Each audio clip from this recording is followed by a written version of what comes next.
Olá, gente, tudo bem? Eu sou a professora Karen, professora de História, e hoje a gente vai estar dando continuidade aos nossos conteúdos.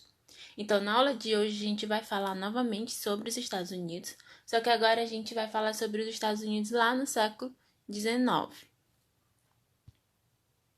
O que se pretende com essa aula? Caracterizar e contextualizar os aspectos das relações entre os Estados Unidos da América e a América Latina no século XIX.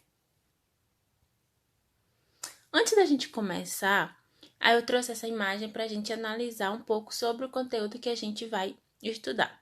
Então, essa pintura é uma pintura lá de 1842 e ela vai se chamar O Progresso Americano. Nessa imagem, nós temos uma mulher que é representada como uma deusa e ela vai ser a deusa do progresso. Essa pintura vai representar a marcha para o oeste que vai acontecer nos Estados Unidos no século XIX. E justamente ela quer representar essa deusa do progresso, que ela está levando o progresso para o oeste, para toda essa parte escura da imagem. Nas primeiras décadas após a independência dos Estados Unidos, o principal desafio do governo estadunidense era integrar e unir a jovem nação.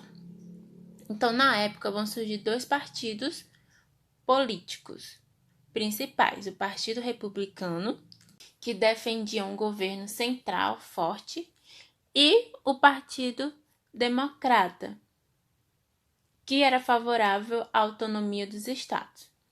E crescendo em ritmo acelerado, os Estados Unidos vai atrair milhões de imigrantes. A maioria dos europeus imigrados na segunda metade do século XIX foi para o território americano. Então, com o crescimento da população, aumentou a busca por terras para plantar e viver. E teve início, então, o que a gente vai chamar como marcha para o oeste. Então, eles saíram do litoral para o interior dos Estados Unidos.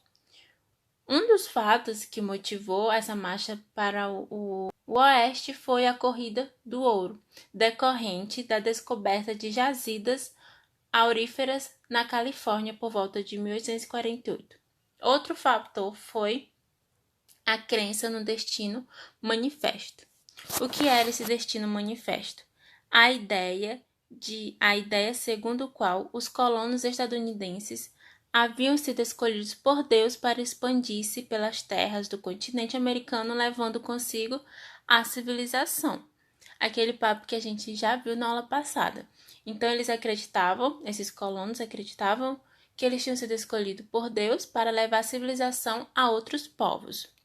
Outro fator ainda da marcha para o oeste foi a lei do povoamento, lei pela qual o governo cedia por apenas $10 um lote de terra no oeste a quem se dispusesse a cultivá-la. Então, para os estadunidenses, essa lei significou uma verdadeira reforma agrária, pois vai ampliar o número de pequenos proprietários, fazendo aumentar a oferta de alimentos e preços baixos, incentivando assim o desenvolvimento do país. Então, a gente vai ter que milhares de nativos e imigrantes vão iniciar a marcha para o oeste em pequenos navios pelos rios Mississippi ou em carroções, como os da ilustração que a gente viu anteriormente. Além das terras que vão ser tomadas pelos indígenas, a expansão territorial estadunidense se faz também por meio de compra de terras, de acordos diplomáticos e da guerra. Os Estados Unidos obtiveram a Louisiana por $5 milhões em 1803, a Flórida por $15 milhões em 1819, o Alasca por $7,2 milhões em 1867. Por acordo diplomático, eles vão conseguir o Oregon na costa do Pacífico e, usando a guerra como arma, vão tomar metade do antigo território do México em 1848. Aqui eu trouxe o mapa para a gente ter uma ideia da expansão territorial dos Estados Unidos. Nos Estados Unidos, no século XIX, um imigrante europeu naturalizado era, por ser branco, considerado cidadão dos Estados Unidos. Já um indígena, cujos ancestrais viveram naquelas terras por séculos, era visto como um estorvo, como um empecilho para o progresso. Então, a gente vai ter o quê? A expulsão desses indígenas de suas terras. Então, o governo dos Estados Unidos ele vai desrespeitar os tratados de paz que ele próprio celebrava com esses indígenas. Os povos indígenas eles vão resistir a essa invasão de suas terras das mais variadas formas, mas vão acabar sendo vencidos depois de décadas de lutas.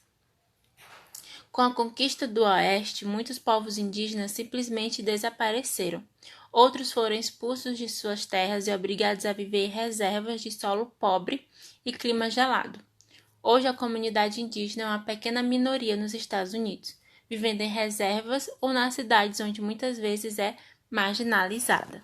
Então, é uma população marginalizada, uma população deixada à margem da sociedade. Na década de 1850, enquanto a marcha para o oeste seguia seu curso, as diferenças entre o centro-norte e o sul tornavam-se mais visíveis. A gente viu lá, quando a gente estava falando sobre a independência dos Estados Unidos, essas diferenças que existiam entre as colônias do norte e as colônias do sul. Então, no centro-norte, a gente vai ter a predominância do trabalho livre e a pequena propriedade. As indústrias vão prosperar e vendiam boa parte de sua produção para o mercado interno. Já no sul, a gente vai ter o predomínio do trabalho escravo e da grande propriedade escravista, o plantation. As fazendas de anil, fumo e algodão vendiam seus produtos para o mercado externo, então era uma produção para o mercado externo. Essas diferenças vão colaborar para que os fazendeiros do sul e os empresários do centro-norte tivessem interesses conflitantes, ou seja, interesses distintos. Um exemplo vai ser o debate sobre a escravidão. Enquanto o sul vai querer manter o trabalho escravo e ter o interesse em expandi-lo, os estados incorporados na marcha para o oeste. Por isso, um debate violento a respeito da escravidão tomou conta do parlamento estadunidense em meados do século XIX. O Sul e seus representantes eles vão controlar o governo dos Estados Unidos. E a partir de 1860 a situação vai se inverter. Por quê? Porque a gente vai ter um nordista assim no poder. Então, Abraham Lincoln, líder do Partido Republicano, vai ser eleito presidente dos Estados Unidos. E sua principal bandeira era a união do país a qualquer preço. Então, insatisfeitos com o resultado das eleições, 7 estados do Sul vão se separar da União e formar um país à parte, os Estados Confederados da América. E com isso a gente vai ter início a Guerra de Secessão, que vai de 1861 a 1865. A secessão, que é a separação, vai ser recusada e vai ter início essa guerra civil. No começo da guerra, os sulistas, o Sul, vai obter importantes vitórias, mas no decorrer do conflito a gente vai ver que os nordistas impuseram sua superioridade numérica, econômica e militar. Com a guerra, muitos escravos sulistas do sul vão fugir para o norte, o que deu um novo impulso à campanha abolicionista. Diante da pressão abolicionista e da necessidade de soldados para as frentes de batalha, em 1º de janeiro de 1863, o governo de Abraham Lincoln promulgou a Lei de Emancipação dos Escravos, o que libertou os escravos dos Estados Confederados. Então, em 1863, a gente vai ter abolida a escravidão. E com isso, ele vai conseguir o apoio dos negros escravizados do Sul. E com isso, os nordistas vão acabar vencendo a guerra em meados de 1865. O Sul reconhecia oficialmente a sua derrota. O conflito que tinha como principal motivo a defesa da unidade nacional transformou-se em uma luta pelo fim da escravidão. Então, após a Guerra Civil estadunidense, o governo vai se empenhar na reconstrução do país, atraindo capitais europeus, elevando impostos sobre produtos estrangeiros e estimulando a entrada de milhões de estrangeiros, o que vai significar mão de obra farta e barata para as fábricas. A existência de recursos naturais como ferro, chumbo e petróleo de terras férteis e de ferrovias também colaborou para a industrialização acelerada ocorrida nos Estados Unidos na segunda metade do século XIX. Um ponto importante, a gente viu na aula passada que os Estados Unidos esteve presente na segunda fase da Revolução Industrial. Vai ser justamente por esse motivo.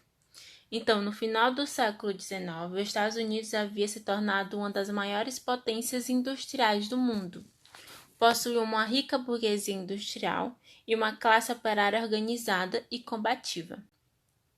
Ao mesmo tempo em que a economia estadunidense se fortalecia, ocorria uma grande concentração de capital nas mãos de pequenos grupos, donos de verdadeiros impérios econômicos.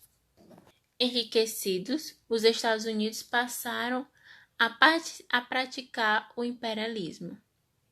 Eles vão praticar o imperialismo na América Latina e nas Filipinas, intervindo nessas áreas a fim de obter o quê? Lucros e vantagens.